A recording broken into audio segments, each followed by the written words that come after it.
Que le nom du Seigneur soit glorifié. Grande est ma joie de vous recevoir dans cet espace Perspective prophétique, émission dans laquelle nous parlons de l'actualité face à la lumière, de la vérité présente, de l'actualité du ciel. Nous faisons un parallélisme entre ce qui se passe autour de nous dans notre société, dans notre planète Terre, à la lumière de ce que Dieu veut en des temps comme ceci. C'est un grand plaisir pour moi de venir dans vos maisons et sur Internet, là où vous nous suivez, peut-être à la télévision, pour vous présenter cette émission Perspective prophétique qui me donne l'honneur de recevoir un grand orateur que j'aurai l'occasion de vous présenter dans quelques minutes. De qui s'agit-il? Il s'agit de l'apôtre Patrick Isaac qui nous a honoré de sa présence ici à Kinshasa, en RDC, au cœur de l'Afrique pour la grande conférence internationale Apostolic Chief Conference, pendant laquelle il a été l'orateur principal et nous a apporté un puissant message en deux angles pour la conférence des ministres de Dieu, la réforme apostolique, et pour les réunions plénières, la réforme sociétale. Qui est-il, l'apôtre Patrick Isaac? L'apôtre Patrick Isaac est l'autorité apostolique du centre ministère PQL, où il est en charge de paître les brebis du Seigneur, mais aussi de les orienter par rapport à la vision que Dieu lui a donnée. Cet homme est un conférencier international. Plus de 15 pays ont eu à être touchés par son message et par la parole qu'il a eu à porter de manière claire et précise. Qui est-il? Il est aussi directeur, président, directeur du reste du réseau Action, mais il est aussi président de conseil de plusieurs chefs d'État, mais il est aussi écrivain. Et c'est sous cette casquette que nous allons le recevoir aujourd'hui précisément, où nous parlons de l'un de ses livres qui sera d'ailleurs au centre de notre entretien. Il a écrit 6 livres, dont le livre « La foi vient », Où est l'Église de Jésus-Christ, La profondeur de la dimension apostolique, L'Église innovatrice du XXIe siècle, Nation sans père, mais aussi réforme sociétale. Et c'est l'apôtre Patrick Isaac que j'ai l'honneur de recevoir dans cette émission. Apôtre, bonjour. Bonjour. Comment vous allez? Très bien, très bien. Comment s'est passé votre séjour à Kinshasa? Le séjour était vraiment extraordinaire. Quelle bénédiction d'être reçu par le prophète Joël Francis Tatou et la MAP et un peuple chaleureux, le peuple congolais. Que Dieu soit béni. C'est un plaisir de vous recevoir dans cette émission. Et à part l'aspect spirituel qui bénit les nations aujourd'hui, selon votre vocation, l'apôtre Patrick Isaac est un homme à double casquette. Il est non seulement dans le sacerdoce, mais aussi dans la vie séculière. D'un arrière-plan comptable de formation, l'apôtre Patrick Isaac fait beaucoup d'autres choses. Pourrez-vous nous parler un moment de ce que vous faites dans la vie séculière? En fait, j'ai vraiment à cœur le développement du potentiel. Je suis un coach de vie professionnelle. Je suis consultant en leadership. Je rencontre différents professionnels tout autour du monde, soit par rencontre en direct, en réunion en direct ou par rencontre Skype pour parler de leur développement de potentiel, que ça soit leur conciliation famille-travail ou ceux qui veulent avoir une réorientation carrière. Donc on est consultant leadership, on est conférencier motivationnel. Je fais différentes conférences avec des entreprises pour leur parler sur un sujet qui me tient beaucoup à cœur, comment maximiser leur potentiel, défier vos limites, comment maximiser son temps. Ce sont différents sujets que je touche au niveau des cadres, au niveau des instituts ou au niveau des compagnies privées. Voilà, et la grande question qui me vient à cœur, et j'espère que c'est celle aussi de tous les téléspectateurs qui nous suivent, c'est de se poser la question de savoir comment vous arrivez à concilier et le ministère et la vie professionnelle, séculière, disons. Mais je crois que ça, c'est une erreur que le corps de Christ fait. On oublie que notre mandat, c'est d'affecter le monde. Et on ne peut pas affecter le monde sans y pénétrer. Et quelquefois, Dieu va nous utiliser, ou très souvent, Dieu utilise nos talents professionnels pour affecter notre société. Donc ce n'est pas incompatible du tout. Je crois que c'est simplement un canal que Dieu utilise pour qu'on puisse toucher la société. Gloire à Dieu. Pour vous qui venez de nous rejoindre dans Perspective prophétique, nous recevons pour vous aujourd'hui l'apôtre Patrick Isaac, qui n'est pas venu seul à Kinshasa, mais avec son épouse, la prophétesse Eliane Isaac, que nous saluons, et le pasteur Steve Rézier, qui a été avec nous à Kinshasa dans un très bon séjour, et nous avons été profondément bénis, surtout par la prophétesse, par son ministère de louange et adoration prophétique. Cela a été très fort et Dieu a béni le peuple congolais. Alors aujourd'hui, il s'agira du livre Réforme sociétale, je voulais dire apostolique, Réforme sociétale que vous pouvez voir ici sur cette table qui est juste devant vous. Sixième livre de l'apôtre Patrick Isaac, Invasion du royaume dans les systèmes, par Patrick Isaac. Voilà, un livre de plus de 300 pages que je vous recommande vivement avant que nous puissions entrer d'ailleurs dans le fond de notre sujet. Réforme sociétale. Pourquoi ce concept réforme sociétale? Pourquoi pas réforme sociale? Pourquoi pas réforme sociale, mais réforme sociétale? En fait, le terme réforme sociétale, le Seigneur m'a donné ce terme il y a de ça près de 4-5 ans. L'Église a fait un travail colossal à préparer les chrétiens ou les croyants pour le ciel. Et aussi, nous avons travaillé à faire des œuvres sociaux, d'avoir un impact social. Et l'impact social, c'est le travail qu'on fait pour nourrir les démunis, pour les vêtir, pour prendre soin de les scolariser. Et c'est un travail extraordinaire. Mais si nous voulons affecter de manière catégorique notre société, nous devons avoir une réforme sociétale.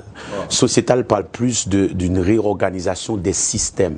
Ça veut dire, lorsqu'on parle de système, on parle du gouvernement, on parle de la famille, on parle de l'éducation, on parle des affaires, on parle d'un système. Et donc, réforme sociétale, c'est avoir un impact dans la structure organisationnelle, excusez-moi, d'un système, la culture du système, le fonctionnement, les principes appliqués dans ce système. Et lorsque le chrétien va être en mesure de pénétrer l'organisation des systèmes, on va pouvoir changer le système, et en changeant un système ou en améliorant un système, nous touchons les gens qui y sont. Et en touchant les gens par les principes du royaume, nous les amenons à la connaissance de la vérité.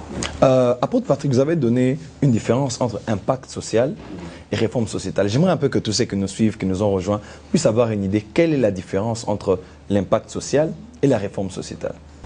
L'impact social, on touche des œuvres caritatives, on touche nourrir, bénir, prendre soin de la nourriture, les vêtements. Mais la réforme sociétale touche le système même. Un exemple, disons qu'on peut bien donner de l'eau à ceux qui ont soif dans des régions, amener de l'eau, à ceux qui ont soif, vous donner de la nourriture. Mais lorsqu'on a un impact sociétal, où on apporte une réforme sociétale, on va toucher les organismes ou les organisations qui ont le droit de légiférer sur ce qu'on boit. Exemple, beaucoup de personnes présentement boivent de l'eau fluorisée, qui a du fluor. Ça, c'est une grande information que plusieurs ne savent pas, précisément ici en Afrique.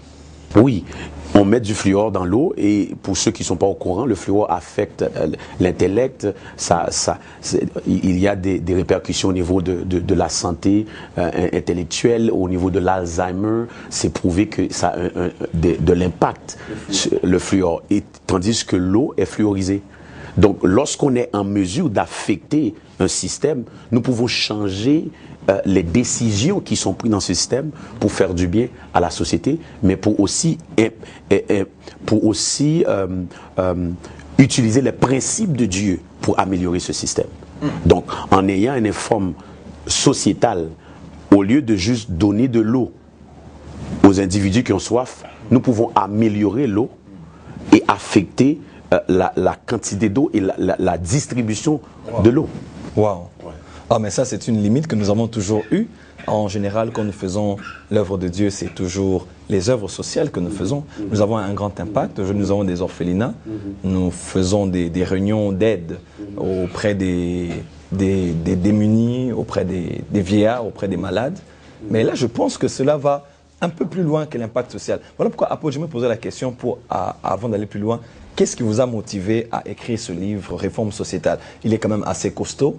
Il est de plus de 300 pages. Pourquoi avoir fait un aussi grand travail? Pourquoi avoir un aussi grand fardeau? Qu'est-ce qui vous a motivé à écrire ce livre et avoir ce message que vous prêchez avec puissance, avec clarté, avec profondeur. Et la vie de Kinshasa n'est plus la même après votre passage. Nous avons tous été là lors de cette conférence.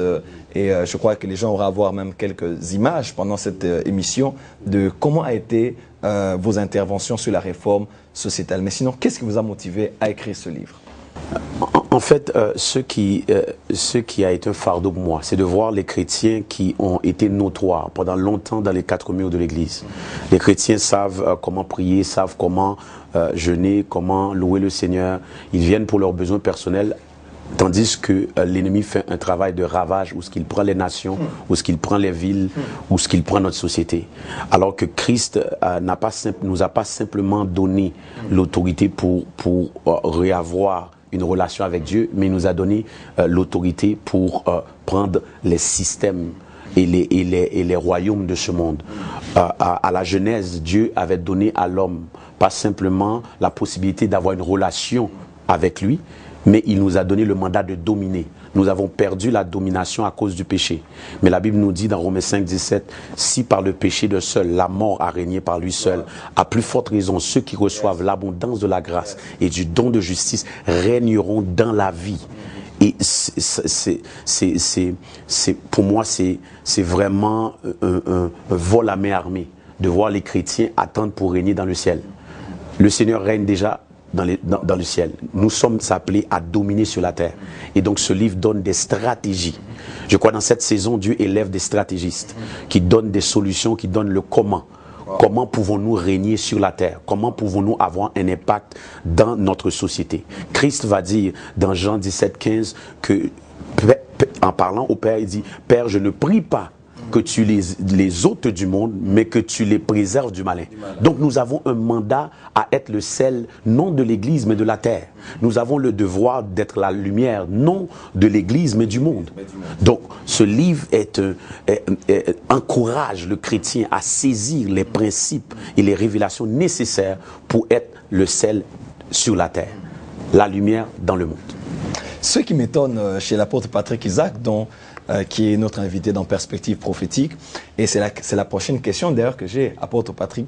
Qu'est-ce qui fait en sorte qu'un apôtre, aujourd'hui que nous connaissons tous, l'apôtre est celui qui établit des églises, l'apôtre est celui, selon nous, qui ordonne des serviteurs de Dieu, l'apôtre est celui qui est l'autorité supérieure de tous les 5 ministères, selon la religiosité que nous avons eue. Mais qu'est-ce qui fait qu'en tant qu'apôtre, vous ne puissiez pas être seulement dans ce qui est de la structure de l'Église, mais d'aller jusque dans l'impact que l'Église doit avoir dans le monde? Est-ce que cela fait partie aussi du ministère apostolique ou comment? Nous avons suivi votre message sur le ministère apostolique. Pour ceux qui n'ont pas eu l'opportunité de le suivre, j'aimerais leur faire comprendre que le ministère apostolique est allé à un autre niveau selon les limites de notre définition. Un apôtre peut-il ne pas être uniquement dans l'ecclésiastique et entrer dans le monde? C'est une très belle question, prophète. En fait, nous avons, depuis les 10 à 20 dernières années, commencé à saisir le rôle du ministère apostolique. Et pour l'instant, nous sommes encore à la genèse. Beaucoup de gens ont une compréhension très limitée du mandat apostolique. Déjà, comme que tu expliquais tantôt, on pense croire que l'apôtre, il est réellement l'office de prééminence parce qu'il a la capacité d'aider pour que les autres soient élevés. Il n'est pas un seul Dieu, il n'est pas tout seul. En fait, le ministère apostolique ne fonctionne très mal tout seul. Si qu'il y a une pensée derrière l'apostolique, c'est la pensée de l'équipe, la pensée de teamwork. Et donc, dans le ministère apostolique, le ministère prophétique est très important. En fait, le ministère prophétique n'est pas de deuxième niveau, c'est plutôt, ils travaillent en équipe. Le rôle apostolique est prééminent pour amener à l'élévation des prophètes, des évangélistes, des pasteurs, des docteurs. Il faut qu'ils travaillent ensemble. Présentement, nous voyons une transition de titre, un changement de titre. On était pasteur, on devient apôtre. Mais on ne réalise pas que l'apôtre a la capacité d'ouvrir la porte pour que toutes les autres, les 4 autres dons ministères soient reconnus, respectés et administrés pleinement pour que nous soyons vraiment efficaces dans notre travail d'avancer le royaume sur la terre. Et c'est là aussi l'autre aspect du ministère apostolique. L'apôtre n'est pas là pour simplement préparer les chrétiens au ciel. L'apôtre est là pour les identifier avec son équipe. Il ne le fait pas tout seul. Il n'est pas tout seul. S'il vous plaît, saisissez l'importance qu'il n'y a pas de one-man show. Le temps est arrivé pour que la nation saisisse que Dieu parle de son corps. Il ne parle pas d'un homme, il ne parle pas d'un superstar, mais nous parlons d'élever une équipe. Et l'apostolique, le ministère apostolique, l'apôtre qui connaît son rôle, est en mesure d'élever une équipe où ce que chaque croyant est identifié, formé, mandaté et envoyé pour avancer le royaume de Dieu dans tous les systèmes de la société. Wow, ce qui m'étonne, c'est cette nouvelle approche que nous avons du ministère apostolique. Je ne parlerai même pas de nouvelle parce que c'est ce que Christ a toujours pensé, mais que depuis, comme vous avez dit, plus d'une dizaine d'années, l'Esprit de Dieu est en train d'éclairer l'Église quant au ministère apostolique. Nous parlons de réforme sociétale, apôtre Patrick Isaac, et ma grande question est de savoir quelle Église pour une réforme sociétale? Quel genre d'église pour une réforme sociétale? L'église est représentée dans plusieurs nations aujourd'hui, dans plusieurs villes. Les membres de l'église du reste sont dans plusieurs sociétés, dans plusieurs entreprises. Quel genre d'église faut-il dans ce 21e siècle pour une réforme sociétale? Et très bonne question. En fait, le livre est aussi volumineux parce que je prends la première partie pour parler de cela. Wow. Si que nous parlons de réforme sociétale, automatiquement des gens vont venir au Seigneur. Des professionnels vont venir au Seigneur. Des gens dans différents systèmes vont venir au Seigneur. Mais il faut comprendre, ce n'est pas toujours des gens qui sont, qui sont les plus démunis qui vont venir au Seigneur. Il y a des gens qui vont être très éduqués. Des gens qui vont être très fortunés. Il va y avoir des gens de différents niveaux de la société. Donc, ils vont venir dans une église et ils vont avoir des attentes. Et voilà pourquoi que c'est compliqué d'aller chercher des gens éduqués et de les amener dans une église médiocre. Une église qui n'est pas en mesure de prendre soin de ces gens. Et voilà pourquoi qu'avant même de parler de réforme sociétale, on doit parler de réforme apostolique, où ce que l'église doit reprendre sa forme apostolique. Une église apostolique de base est une église qui a les 5 ministères en opération. Le ministère, l'office apostolique, ça veut dire l'apôtre, le prophète, l'évangéliste, le pasteur, le docteur, dans son niveau mature. On peut ne pas commencer avec les 5, mais on doit avoir l'enseignement pour élever les 5 dons, parce que la Bible nous dit que dans Éphésiens 4:11, que Dieu a donné les uns comme apôtres, les autres comme prophètes, comme évangélistes, comme pasteurs et docteurs. Pourquoi? Pour le perfectionnement des saints en vue de l'œuvre du ministère et de l'édification du corps de Christ. Donc l'Église qui va être en mesure de recevoir cette moisson de gens qui viennent de tous les secteurs de la société, c'est une Église apostolique qui est structurée, où ce que tout le monde dans l'Église connaît leur rôle et qui sont en mesure maintenant, lorsque ces gens viennent à la connaissance du Seigneur Jésus-Christ, qu'on soit en mesure de les identifier, de les former, que ces gens soient mandatés et qu'ils soient envoyés encore pour affecter tous ces systèmes et continuer le travail de réforme dans les systèmes pour qu'il y ait encore plus d'âmes qui reviennent au Seigneur, qui viennent au Seigneur, pour qu'ils entrent encore dans l'église locale et qu'on les identifie, qu'on les forme, on les mandate et qu'on les envoie, et que ce travail qui est stratégique amène à un dépeuplement du royaume des ténèbres et un peuplement du royaume de lumière. Alors, il ne faut pas rater ce livre. Réforme sociétale est le livre dans lequel l'apôtre Patrick Isaac parle de toutes ces choses avec profondeur, avec révélation, avec clarté. J'ai déjà ma copie, j'espère que vous aurez la vôtre durant l'émission ou même à la fin de l'émission. Il ne faut pas manquer ce livre. Nous avons juste goûté à quelques chapitres, à quelques paragraphes durant la conférence, et je peux vous assurer, c'est du costaud et c'est une révélation du moment. C'est la vérité présente de ce moment pour l'Église de Jésus. Réforme sociétale. L'homme de Dieu a parlé tout à l'heure de la réforme sociétale, une église apostolique. Mais j'aimerais, avant qu'on puisse continuer plus loin, apôtre Patrick Isaac, il est bien beau de dire ce que vous avez dit, église apostolique, une église dans laquelle on retrouve la pleine manifestation des 5 ministères selon Éphésiens 4, verset 11. Mais aujourd'hui, il est quand même difficile de reconnaître que cette structure est adoptée et acceptée et reçue partout où nous sommes.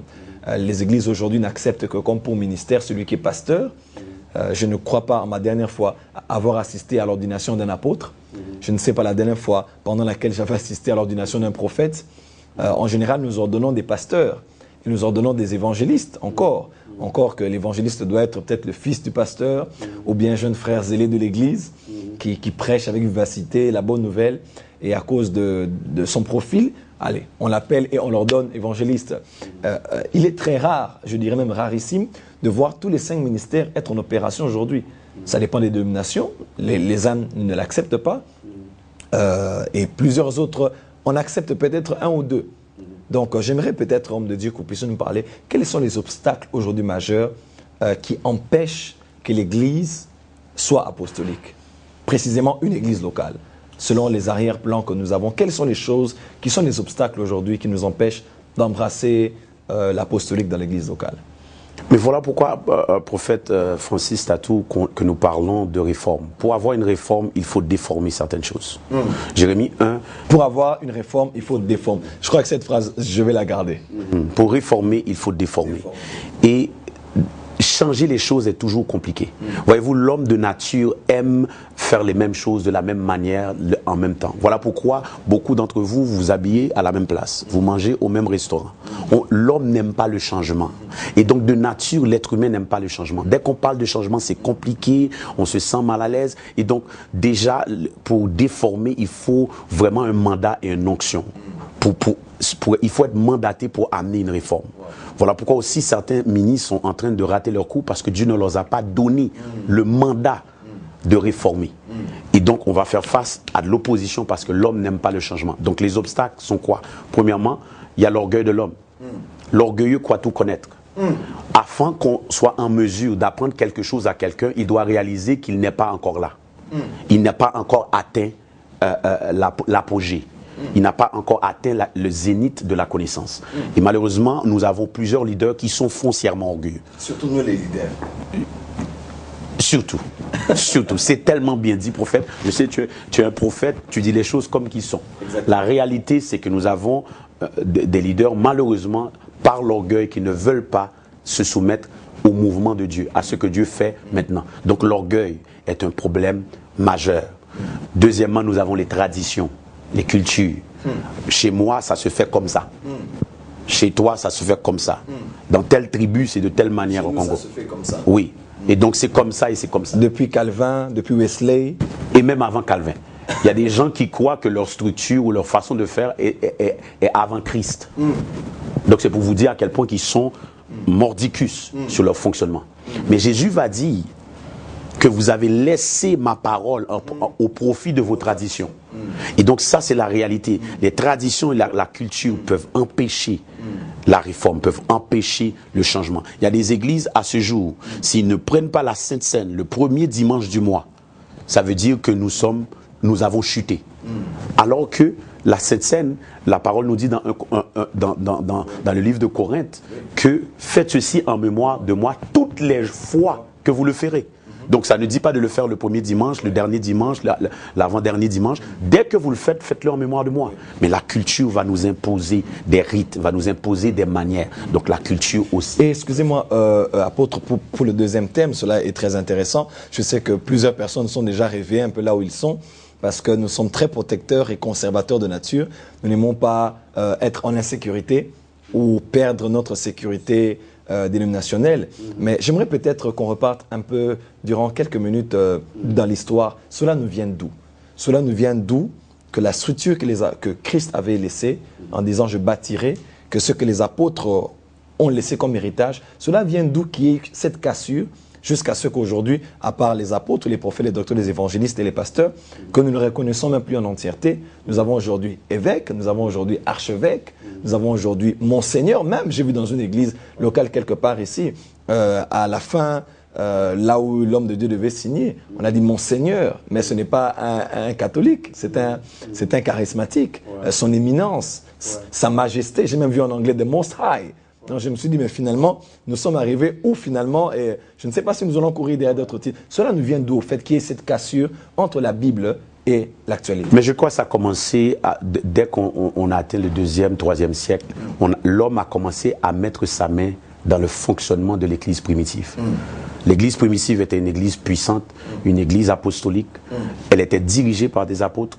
Le ministère pastoral faisait partie du travail des clergés, mais le ministère pastoral ne faisait pas partie des dons gouvernementaux ou les dons qui étaient dans le leadership de l'Église. En fait, dans l'Église primitive, c'est les apôtres, les prophètes et les docteurs qui apportaient les messages, qui prêchaient, qui enseignaient. Mais les hommes ont commencé à mettre de leur part. Tout d'un coup, on a commencé à former par l'influence lorsque l'Église s'est réunie avec l'État, on a commencé à sectionner par évêché. Et donc, le mouvement de l'évêque est entré. Par la suite, on est devenu l'évêque des évêques que vous savez plus tard est devenu l'évêque de l'Italie, qui est devenu l'évêque des évêques, l'archevêque. Et donc, ça continue à grandir jusqu'à la papauté. Donc, l'erreur a commencé lorsque l'homme a mis de son intelligence et n'a pas gardé la formule et le fonctionnement de l'Église primitive. Mais le Seigneur, dans son amour pour l'humanité, a commencé à envoyer des réformateurs.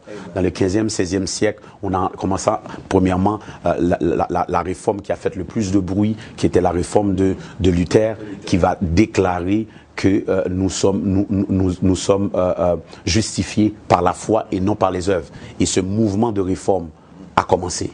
Il s'est fait beaucoup critiquer, mais c'était le début du retour vers la plénitude d'une église puissante, révélée, productive, qui avance le royaume de Dieu. Donc c'est comme ça que ça commence. Le comment, pourquoi qu'on est arrivé à là, c'est parce que l'homme a entré son intelligence, ses manières de faire dans la structure que Dieu avait donnée de manière révélée par le Saint-Esprit.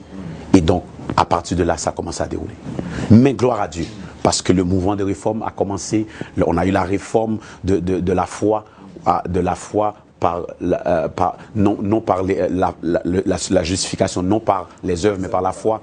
Après, on a eu le baptême est revenu, on est revenu avec la sanctification, la prière, le baptême du Saint-Esprit, le prophétique, le combat spirituel, le ministère doctoral, le ministère prophétique. Et nous sommes maintenant dans le mouvement de la réforme apostolique où tout est en train de prendre. Gloire à Dieu. Formidable. Mais en parallèle, apôtre, bizarrement, nous sommes d'arrière-plan protestant. Mais la grande question est de savoir, nous avons quitté l'influence catholicisme qui avait tous les évêques et tout le reste, Monseigneur et même la papauté. Mais qu'est-ce qui fait qu'aujourd'hui, nous les charismatiques, entre guillemets, c'est une manière de parler, ou nous les évangéliques, nous avons embrassé de nouveau, nous avons protesté, mais on ne sait plus contre quoi nous avons protesté, parce que nous avons tout remis. Aujourd'hui, j'ai vu un prophète qui se fait appeler pape aujourd'hui. Wow. J'ai vu des monseigneurs, j'ai vu le port des toges, le port des croix, le port de ceci, le port de cela. Bon, bref, ces choses-là dépendent de chacun. Mais en général, on dirait qu'il y a un retour en force de ces choses dans le protestantisme.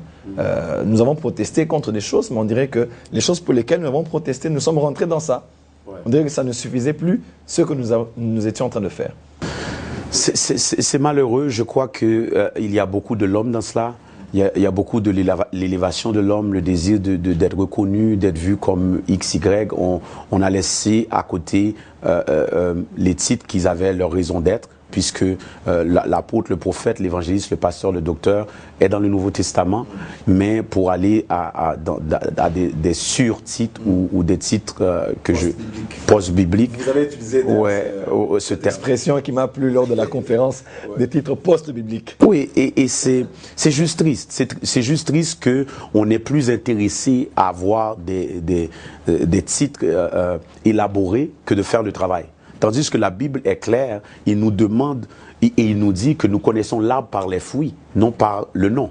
Donc, si nous pouvions retourner à apporter du fruit, ça serait tellement mieux. Gloire à Dieu. Réforme sociétale, l'homme de Dieu part d'abord de l'Église apostolique pour parler en même temps aussi dans plusieurs autres chapitres sur la réforme sociétale. C'est un livre que nous devons avoir. Je vais lire pour vous quel est le remède aux maux de notre société, quels sont les royaumes d'influence d'une société, quelles sont les principautés qui affectent les royaumes d'une influence d'une société, qu'est-ce qu'une réforme sociétale, comment réaliser une réforme sociétale. Voilà, il y a l'Église de modèle apostolique, il y a plusieurs, remplir le mandat de réforme, ce livre est une mine. Je peux vous assurer, vous devez avoir ce livre. Vous en avez lu beaucoup. Cela vous a béni, gloire à Dieu. Mais ce livre est le livre du moment. C'est écrit par un francophone. Contrairement à tout ce qu'on a toujours pensé, que tout ce qui est bon sort du monde anglophone. Et c'est un grand défi. Et pour moi, c'est le premier livre écrit avec cette consistance par un francophone qui parle français. Nous avons été très, très impressionnés par le ministère de cet homme de Dieu ici à Kinshasa, précisément au travers de la MAPRE. Et je peux vous assurer que vous devez faire un tour dans son site internet, dans les réseaux sociaux pour le rechercher. Vous verrez déjà toutes les références qui passent alors que je suis en train de parler. Être en contact avec ce que cet homme prêche, cet homme enseigne, car il est une voix apostolique et prophétique pour notre temps. Homme de Dieu, rapidement, une dernière question. Avant-dernière question, je dirais, comment réaliser une réforme sociétale? Quelques points pour nous mettre de l'eau dans la bouche afin de courir vite vers le site internet et vers le point de vente pour appeler et se procurer de ce livre. Comment réaliser une réforme sociétale? En fait, premièrement, le point capital, c'est d'élever des disciples. D'élever des disciples et non des croyants. Des disciples, ce sont ceux qui maîtrisent les principes du maître et les mettre en application avec des résultats. Nous ne pouvons pas changer la société si que nous n'avons pas des saints qui sont des disciples. Jésus a bâti son mouvement. Il a affecté sa génération avec des disciples, non avec des croyants. Les croyants ont reçu Jésus comme sauveur personnel, mais il faut absolument élever l'Église à un niveau de disciples. Nous avons beaucoup de supporters à l'Église. Des gens qui sont fidèles à un homme, fidèles à une dénomination, fidèles à une Église. Moi, je viens de telle Église, je viens de telle Église, oubliant qu'ils sont même du corps de Christ. Mais nous devons élever des disciples, des disciples. Et moi, j'aime le thème, le Seigneur m'a donné, qui est le royaumiseur. Le royaumiseur, c'est un disciple. Ça, c'est l'apôtre Patrick Isaac. Royaumiseur. Oui, un royaumiseur. Nous voyons royaume dedans. Exact. C'est le disciple qui a atteint une maturité et qu'il est envoyé dans les systèmes pour avancer le royaume de Dieu. Le royaume, non son église. Non son église, le royaume de Dieu. Donc, si qu'on a à mettre une emphase sur comment apporter une réforme sociétale, il faut absolument premièrement avoir des disciples. Des disciples doivent être formés et par la suite, ces disciples doivent connaître leur identité spirituelle. Ils doivent reconnaître dans quel système ou dans quel royaume qui sont appelés à être. Ils doivent savoir, est-ce que je suis appelé à être dans le gouvernement? Parce que pour plusieurs, le seul appel qui existe à l'église, c'est l'appel pastoral. Tout le monde veut devenir pasteur, tout le monde veut être sur la chair, sans réaliser certains sont appelés à être notoires comme coiffeuses, notoires comme artistes, notoires comme ministres, notoires comme éducateurs, pour apporter une transformation dans les différents systèmes. Donc, il faut qu'ils soient identifiés. Les disciples doivent être identifiés et doivent maintenant être positionnés dans les systèmes du monde pour savoir qu'ils sont appelés à changer le monde. Je prenais par exemple, par rapport à ce que vous avez dit, apôtre, sur le système du gouvernement. Précisément dans notre pays et dans plusieurs autres d'ailleurs, c'est un endroit sombre, un endroit corrompu, un endroit où on ne peut pas envoyer un chrétien. Nous en avons vu plusieurs même dans notre société, chrétiens, certains même dans le ministère, évêques, s'y rendre. Mais l'impact n'a pas été très manifeste. Je ne suis pas là pour parler du bilan du travail qu'ils ont fait, mais néanmoins c'est un système dans lequel plusieurs chrétiens ont peur de pouvoir s'y rendre, se disant j'ai peur d'être corrompu aussi, j'ai peur d'entrer dans le moule, j'ai peur. Est-ce qu'on peut dire aujourd'hui, dans cette nation, dans plusieurs autres nations, dire aux chrétiens, vous pouvez être disciples et préparés, identifiés pour être envoyés dans un système comme celui du gouvernement? Mais prophète Francis, j'ai une question. Les hommes que Dieu a utilisés puissamment dans la parole de Dieu, dans la parole de Dieu, est-ce qu'il n'y en a pas qui ont été dans le système du gouvernement? Que dit-on de Daniel, de Joseph, de Shadrach, de Meshach, d'Abednego, d'Esther, de Déborah, de David, de Salomon? Ils sont tous des hommes que Dieu et des femmes que Dieu a utilisées pour affecter une nation par l'entremise du gouvernement. Si vous n'êtes pas prêts, si vous n'êtes pas des disciples, et voilà pourquoi qu'on parle d'élever des disciples. Si on élève des croyants, ils vont entrer dans le système, les démons et les princes qui dominent ces systèmes. Il existe des princes qui dominent des systèmes. Bien sûr, le diable contrôle les systèmes par l'entremise de certains princes, des principautés qui chapeautent et qui envoient des esprits pour affecter ce système. Exemple, tantôt le prophète parlait de la corruption, de l'injustice. Il y a des esprits qui travaillent pour inséminer les gens de l'esprit de corruption, l'esprit d'injustice. Maintenant, si le chrétien n'est pas prêt, si le chrétien n'est pas formé pour entrer dans ce système, il va se faire corrompre. Mais si le chrétien est prêt, il est mature dans sa spiritualité, il est prêt au niveau de son éducation, il est formé.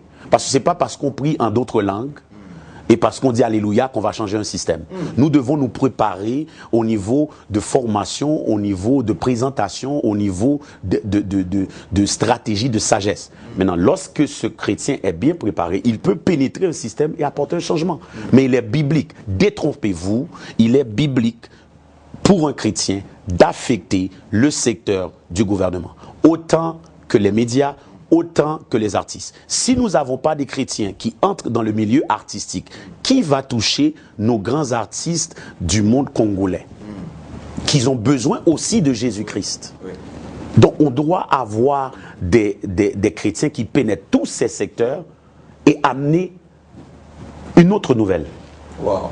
La bonne nouvelle du royaume de Jésus-Christ. Ce qui nous a étonné du reste dans le système, par exemple, des médias, ou bien du divertissement et des arts, vous avez élevé un fils qui est aujourd'hui pasteur Steve Rézier, qui fait un très grand travail dans le monde des arts et des divertissements. Vous savez, notre peuple congolais est très dans les arts, est très dans le divertissement, est très dans la culture, dans la peinture, dans la musique, dans le chant, dans tout ce qui exprime de la créativité. Et c'est un domaine dans lequel il n'y a pas beaucoup de chrétiens qui s'y retrouvent. Car dans ce monde, il y a l'homosexualité, dans ce monde, il y a plusieurs antivaleurs que nous déplorons tous les jours. Mais nous bénissons Dieu. Du reste, vous avez l'un de vos fils qui est aujourd'hui dans le monde, Rachid Badouri, que nous saluons du reste, qui est au Québec, à Montréal, et au Canada. Et c'est extraordinaire de voir le travail que vous faites, apôtre Patrick, de voir que d'autres domaines dans lesquels nous étions très hésitants autrefois, nous avions peur. On peut se dire, je peux être chrétien et être humoriste. Être chrétien et être mannequin. Être chrétien et être dans la... Voilà, c'est extraordinaire. Et c'est important. Remarquez, quelquefois, le Seigneur peut nous permettre, par la révélation du Saint-Esprit, de voir d'autres réalités dans la parole de Dieu. On parle de mannequin. Beaucoup de gens peuvent penser que c'est absolument fou pour une personne d'être dans le domaine, dans ce domaine, comme mannequin, comme pour même participer dans un concours de beauté. Mais est-ce que vous réalisez que Esther est devenue reine en participant dans un concours de beauté? Elle a participé dans un concours de beauté. L'onction du Saint-Esprit lui a permis de gagner, et à travers sa position comme reine, elle a sauvé toute la nation juive. Donc Dieu peut utiliser quelqu'un qui est dans le secteur de la beauté. C'est choquant ce que vous dites, apôtre, parce que dans notre concept ici, on parlerait de vestimentation, on parlerait de présentation, on parlerait de décence, on parlerait de beaucoup de choses. Mais voilà pourquoi on parle de réforme. C'est une réforme. C'est une réforme, c'est une pensée réformée. Donc, qu'on veut ou veut pas, c'est biblique. Esther a participé dans un concours de beauté. On ne l'a jamais lu comme cela, mais la réalité, c'est que c'est vrai.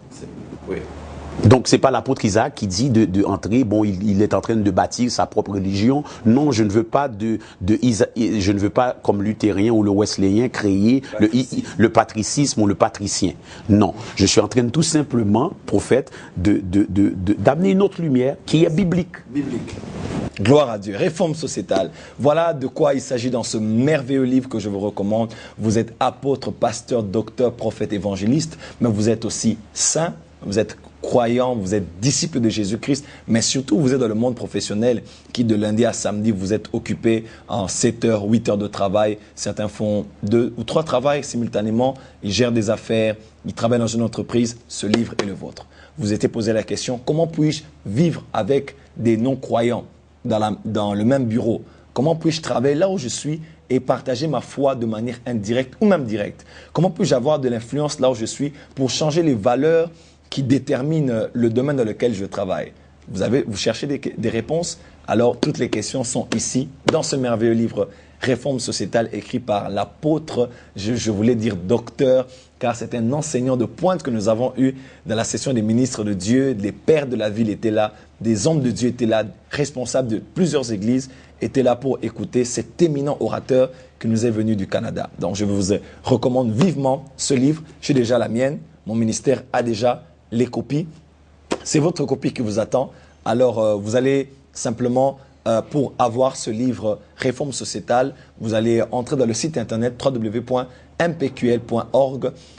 Vous allez prendre des informations sur le ministère de l'homme de Dieu, ce qu'il fait, son épouse fait, comment son ministère est organisé, le message qu'il a. Vous pourrez être en contact, pourquoi pas avec quelques autres thèmes que vous pourrez commander pour suivre ou avoir d'autres de ces 6 livres dont nous avons parlé ici au début de l'émission. Et surtout avoir Réforme sociétale, le livre du moment, le livre de la saison, qui nous apporte les réponses claires. Homme de Dieu, ce que j'aime avec vous, c'est la clarté et c'est la dimension pratique dans laquelle vous présentez les choses. Donc c'est très bien de parler de la problématique, mais vous êtes très pratique sur A plus B est égal à AB. C'est clair et tout le monde sait qu'on doit réagir ainsi. Invasion du royaume dans le système. Un dernier mot, apôtre Patrick Isaac, pour clore cette émission Perspective prophétique. Merci beaucoup. Premièrement, je dois vous remercier. C'est moi de vous remercier. Le prophète Joël Francis Tatou pour l'invitation. C'était très apprécié. Et s'il y a un dernier mot à dire, c'est je veux encourager le peuple de Dieu à réaliser que nous sommes dans une nouvelle saison. Nous ne sommes pas dans une saison à se décourager. Amen. Nous sommes dans une saison où ce que Dieu positionne des hommes et des femmes de Dieu qui sont complètement déterminés à voir le royaume de Dieu avancer. Et le cri de mon cœur, c'est que ce livre soit un ajout, un appui pour vous aider à passer dans cette dimension. Je prie le Seigneur que les hommes de Dieu, parce que les leaders sont tellement importants, vous tous les éminents leaders des différentes assemblées, ce livre sera une bénédiction pour vous et sera une bénédiction pour votre peuple. Parce que nous ne pouvons pas le faire diviser, nous avons besoin d'être unis. C'est le temps pour que le corps de Christ se mette ensemble, qu'on mette nos grâces ensemble, nos révélations ensemble, pour que nous puissions avancer le royaume de Dieu. Amen. Surtout pour notre pays ici, la RDC, un pépinière d'hommes de Dieu puissants, des hommes de Dieu incroyables. Si que nous pouvons nous unir pour mettre nos forces ensemble, nous pourrions absolument gagner cette nation pour Christ. Et vous savez, l'RDC, vous avez un mandat prophétique très apostolique pour affecter pas simplement l'RDC, mais tous les pays d'alentour, les pays d'Afrique et même les extrémités de la terre. Que Dieu vous bénisse et encore une fois, merci prophète pour cette invitation. Merci, c'était le dernier mot de l'apôtre Patrick Isaac, que je remercie vivement d'être venu en RDC au Congo pour la première fois. Et nous bénissons Dieu pour les prochaines fois qui ne manqueront pas d'être signalés par nos téléspectateurs. À nos téléspectateurs, je voulais dire, Réforme sociétale est ici. C'était ma mission auprès de vous. Et pour clore cette émission Perspective prophétique, je vous invite encore une fois de plus dans www.mpql.org. Vous pourrez avoir toutes les informations sur les 6 livres de l'apôtre Patrick Isaac. Il y en a d'ailleurs 6 autres qui sont déjà terminés en chantier et qui vont bientôt paraître. Mais surtout, contactez le ministère MPQL ou bien dans notre site internet www.jftministries.org ou les numéros ci-après pour avoir les livres ici à Kinshasa, mais aussi à Bruxelles, en Belgique, pour ceux qui sont en Europe. Ne ratez pas votre copie. Je vous retrouve pour la prochaine émission, un prochain numéro de Perspective prophétique ici avec le prophète Joël Francis Tatou. Merci, apôtre Patrick Isaac, pour votre présence dans cette émission. Merci. Merci.